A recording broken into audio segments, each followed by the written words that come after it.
خواهی گەورەی ئێمەشی وەک مەفەقکەوە مولایەکمان سەرکەوتوو کاویدایەتمان بدە بۆ دینەکەی و یارمەتی دەرمان بێ و برایانی بەڕێزی من هیوادارم خواهی گەورەی ئێوەش سەرکەوتوو بکە و دەرسانەی کە وەریەگرین دوعا بکەین بۆ غەزە ئینشاءالله خواهی گەورە سەرکەوتویان کە شۆڕەسوارانی ئیسلام پیاوانی ناو سەنگەر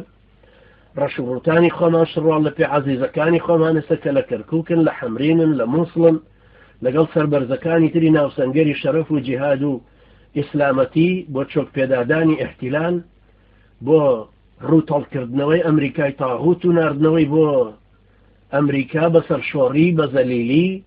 بە فرۆشتنی ژن و ماڵ و مناڵەکانیان ئینشاءالله وەکو کە سۆڤێت بەسەری شکا و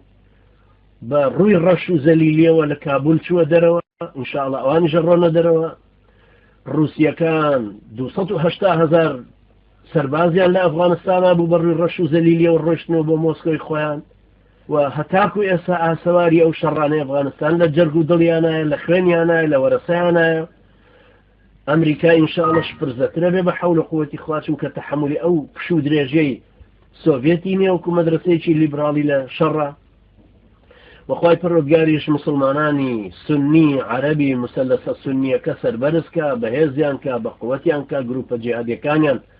بکا بە مەشخەڵی ڕێ بکا بە پاسەوانی مقدساتی مسلمانان بیان کە بە ئەداتی قەدەری خۆی و سەرخستنی ئیسلامیان پێ بەهێزکە خوای گەورە ئیسلام لە کوردستانە بەهێزکەرەوە بە بەهێزکردنی ئەهلی عێراقیش بە بەهێزکردنی ئەهلی فەڵەستینیش بە بەهێزکردنی ئەو ڕەش و ڕوت و ئەهلە سنەتەی خۆمان لە ڕۆژهەڵاتی کوردستان و لە باکوور و لە شوێنەکانی تر أقول قولي هذا واستغفر الله لي ولكم وجزاكم الله خيرا والسلام عليكم ورحمة الله وبركاته